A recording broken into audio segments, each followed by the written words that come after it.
Assalamualaikum warahmatullahi wabarakatuh. Alhamdulillahirabbil alamin. Wassalatu wassalamu ala asrofil anbiya'i wal mursalin sayyidina Muhammadin nurul hidayah wa ala alihi Muhammadin nujumi rasyad. Amma ba'du. Saya Amiruddin, mahasiswa Ilmu Politik Universitas Muhammadiyah Jakarta, memenuhi tugas mata kuliah Al-Islam 3 tentang anak-anak tangga memahami Islam dengan dosen pengampu Dr. Muhammad Nasih. Teman-teman sekalian, sebagai seorang yang beragama Islam dari sejak lahir, tentunya ada cara-cara tertentu atau ada jalan tertentu untuk bagaimana kita memahami Islam secara sempurna. Kalau dalam Islam disebut dengan kafah, gitu. Memahami Islam tentunya harus mempunyai rujukan dan harus mempunyai dasar, harus mempunyai argumen juga untuk menguatkan segala hal yang sudah menjadi argumen, gitu kan. Kalau dalam sidang paripurna bisa disebut dengan afirmasi, kan gitu loh. Teman-teman sekalian, cara memahami Islam, kalau saya baca dari artikel dosen pengampu mata kuliah ini, yaitu Dr. Muhammad Nasih, ada 4 hal yang memang diharuskan dipunyai. Bukan cuma itu aja sih sebenarnya, tapi memang langkah-langkah awal memahami Islam secara kafah, secara sempurna, secara tepat, secara baik memang seperti itu. Yang pertama, kita harus bisa bahasa Arab. Tentunya kita tahu bersama bahwa di dalam bahasa Arab itu sendiri mengandung kosakata yang sangat banyak, mengandung frase dan kalimat-kalimat yang tidak sama dengan bahasa Indonesia, tidak sama dengan bahasa Jawa, tidak sama dengan bahasa Madura, kan gitu loh. Artinya harus belajar, dan belajarnya tidak hanya belajar seperti bagaimana kita mengenal bahasa Indonesia, mengenal bahasa Inggris, tidak sama. Karena di dalam bahasa Arab itu terkandung dhamir, gitu loh. Mufradatnya harus juga mempelajari ilmu shorof, ilmu nahwu dan lain sebagainya. Di nahwu kita bisa harus belajar isim fa'il, terus kalimat isim, kalimat dan lain sebagainya, masih banyak. Tentunya hal itu adalah membutuhkan kedalaman belajar, gitu kan, untuk memahami. Kenapa kita harus belajar bahasa Arab? Islam itu munculnya di Arab, lahirnya di Arab. Tentunya sebagai tempat yang lahir dan memiliki bahasa, untuk memahami Islam secara sempurna kita perlu belajar bahasanya itu sendiri. Siapa yang membawa Islam? Nabi Muhammad SAW. Dari mana Nabi Muhammad asal? Yaitu dari Arab. Kalau ingin memahami konteks Al-Quran, hadis, ya kita harus belajar bahasa Arab. Karena Al-Quran berbahasa Arab, Al-Hadis berbahasa Arab. 2 kitab ini dan hadis ini semuanya berbahasa Arab, kan gitu loh. Kalau kita pahami dari terjemahan, kadang ada pembelokan makna. Kalau kita pahami dari konteks bahasa Indonesianya, bahasa Inggrisnya, bisa jadi ada kesalahan penerjemahan. Alangkah lebih baik kita mempelajari bahasa Arab itu sendiri, gitu kan. Kalau di dalam Al-Quran misalkan dulu kan pernah ditemukan bahwa Kemenak RI Republik Indonesia itu dalam menerjemahkan Al-Quran ada beberapa kesalahan dari segi memaknai. Karena kalau bahasa Arab kita salah meletakkan harkat saja, kita salah meletakkan kalimat atau huruf saja, itu bisa salah makna, kan gitu loh. Kalau Al-Quran salah makna, itu repot jadinya, karena itu kitab suci. Kalau kita boleh sebut adalah undang-undangnya alam, undang-undangnya manusia. Hadis itu juga dari Arab, kan gitu loh. Jadi perlu kita memahami bahasa Arab untuk tahu sendiri. Artinya kalau kita melakukan riset pengetahuan,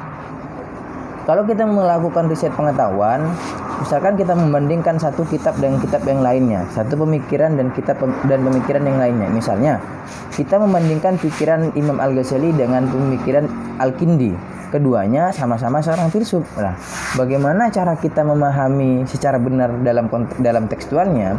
Jangan kita baca terjemahannya, karena mereka berbicara menggunakan bahasa Arab. Mereka menulisnya dengan menggunakan bahasa Arab. Kalau kita riset pengetahuan, tentunya yang kita inginkan adalah kebenaran yang dihasilkan oleh mereka yang sudah didahului proses berpikir. Nah, belajar bahasa Arab itu adalah kuncinya. Yang kedua adalah kita untuk memahami anak-anak tangga berislam, yaitu menghafal Al-Quran dan hadis. Cara merawat pengetahuan, kita tahu bersamalah untuk bahwa Al-Quran memang pedoman kehidupan. Al-Quran adalah undang-undang manusia, undang-undang alam. Hadis juga sebagai sebuah tempat rujukan bagaimana kita bertindak, bagaimana kita berbicara, bagaimana kita melayani tamu, bagaimana kita datang ke undangan, bagaimana kita menghormati guru, bagaimana kita menghormati tetangga. Itu semuanya ada gitu kan, bahkan disabdakan oleh Nabi. Nah, dua ini sebagai sebuah rujukan, sebagai sebuah dasar kita berpijak, sebagai sebuah dasar kita berteduh. Tentunya karena menggunakan bahasa Arab dan bagaimana cara kita merawatnya, yaitu menghafal kan gitu loh. Manusia itu pelupa, manusia itu kadang melupakan hal-hal yang agak di luar nalarnya kan gitu loh. Jadi kalau menghafalkan Al-Quran dan hadis itu sangat memungkinkan sekali terawat. Yang pertama terawat gitu loh, tidak hilang sebetulnya. Makanya kalau di zaman dulu orang-orang itu untuk mempertahankan naskah-naskah Al-Quran, karena memang konflik-konflik agama gitu kan di masa Nabi, bagaimana cara orang mempertahankan Al-Quran dan bisa menjadikan Al-Quran itu sebuah mushaf, sebuah kumpulan-kumpulan dari firman Allah, ya dengan menghafalnya. Dihafalkan satu demi satu, dirawat satu demi satu. Kemudian pada masa Khalifah Umar bin Khattab, mereka berhasil memushafkan Al-Quran seperti itu. Kenapa bisa dimushafkan? Dengan berbagai banyak kontroversial, banyak sekali semacam orang-orang kafir Quraisy yang ingin merusak tatanan keislaman, itu banyak. Nah, salah satunya dengan cara kita bagaimana merawat hal tersebut seperti itu. Di kehidupan kadang ada sebuah otodidak kan gitu loh. Kita ketemu sama orang, ketika kita bertemu sama ini dan membutuhkan dalil, kadang orang itu tidak percaya kalau nggak ada dalilnya, maka boleh kita sebutkan Al-Quran yang sudah dikenal di seluruh alam bahwa memang pedoman dan dasar bagaimana cara kita berislam. Itu kalau sudah hafal kan enak, artinya bisa langsung menjelaskan dengan dalil kan gitu loh. Orang kadang, kalau orang yang agamis kadang tidak percaya kalau tanpa dalil. Misalkan kita berargumen gitu kan, kita menghadirkan sains, misalkan kita menghadirkan filsafat, kita menghadirkan ilmu ini dan itu. Tapi kalau orang yang agamis tidak akan menerima kalau tanpa Al-Quran dan hadis. Tentunya tidak ada kerepotan bagi kita untuk mengatakan, untuk membacakan dan lain sebagainya kalau memang sudah ada di dalam kepala kita kan gitu. Apa yang ketiga? Yang ketiga itu cara memahami tangga-tangga Islam sesuai dengan tulisan Dr. Muhammad Nasir, pengampu mata kuliah ini, yaitu kita harus berpikir. Kita harus memberikan keilmiahan dalam kehidupan. Dan pikiran kita itu harus masuk akal, harus rasional, sesuai dengan keadaan.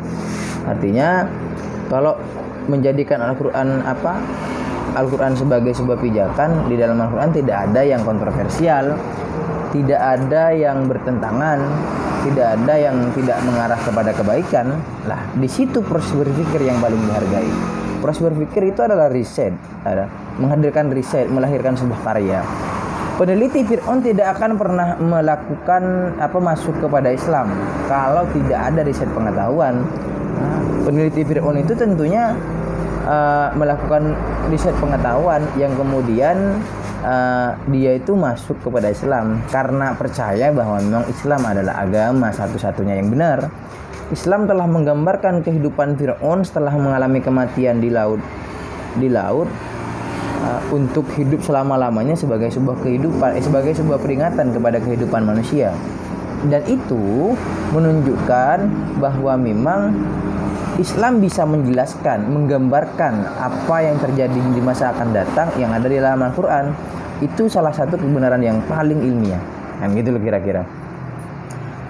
Orang hari ini membaca dengan teknologi.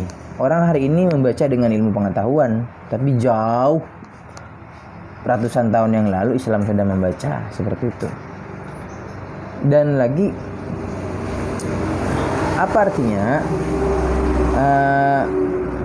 Proses berpikir itu kita harus misalkan menghadirkan sisi intelektualitas, cuman tidak menghilangkan spiritualitas, tidak menghilangkan emosionalitas gitu. Intelektualitas itu harus ada. Misalkan proses berpikir kita menggunakan indikasi yang pertama benar gitu kan. Yang pertama memang harus benar. Dan berpikir di dalam Islam itu mencari kebenaran gitu loh, mencari sebuah keabsolutan. Misalnya kita dihadirkan sebuah gagasan dari orang lain bahwa tidak ada kebenaran yang absolut. Oke, baik, tidak ada kebenaran yang absolut. Tetapi dalam proses berpikir kita harus menghargainya.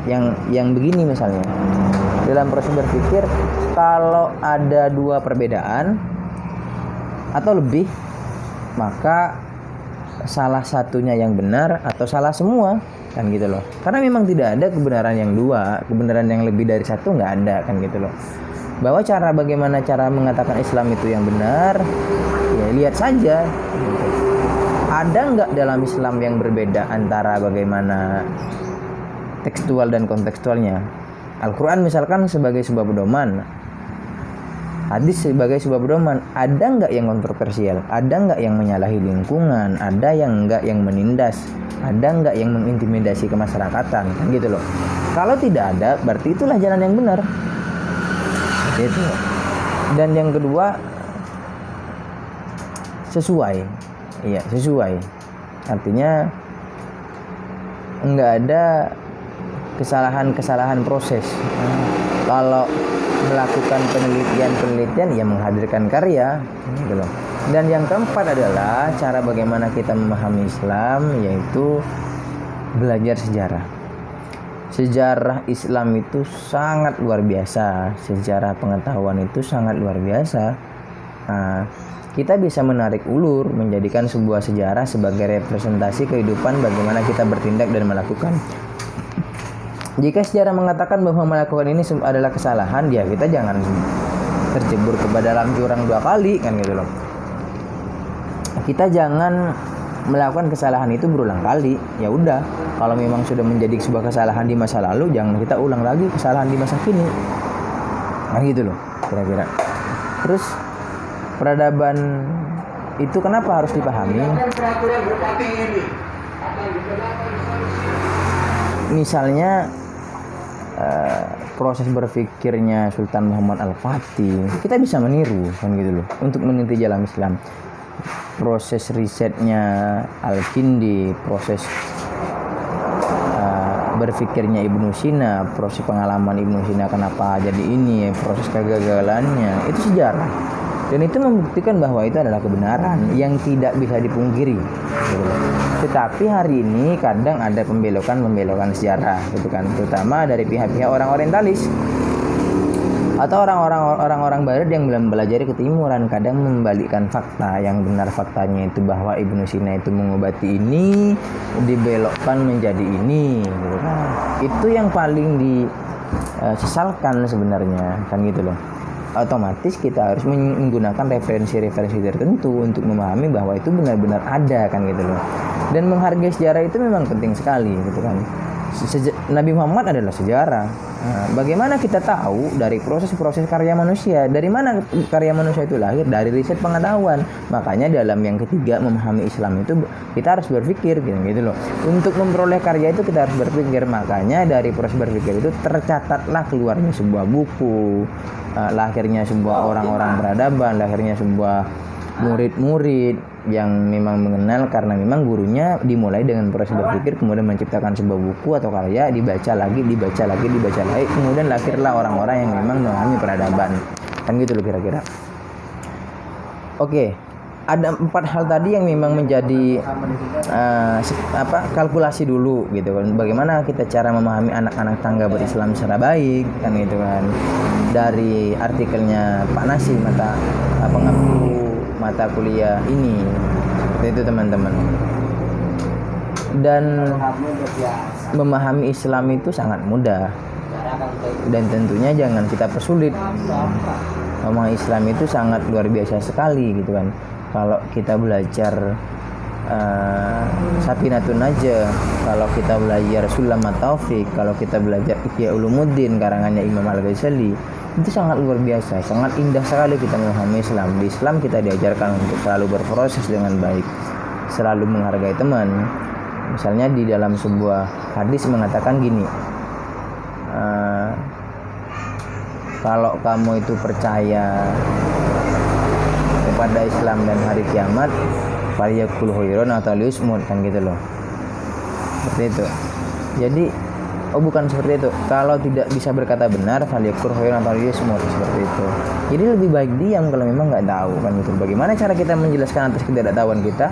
Yang dihadirkan bukan sebuah kebenaran, bukan sebuah kebaikan, tapi kebodohan, seperti itu.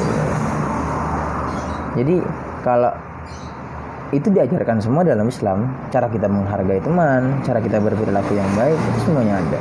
Bahkan sampai ke dataran-dataran tertentu aja Islam sangat bebas. Misalkan dari segi keluarga, banyak sekali kitab-kitabnya, bagaimana hutang-hutangnya, itu semuanya ada.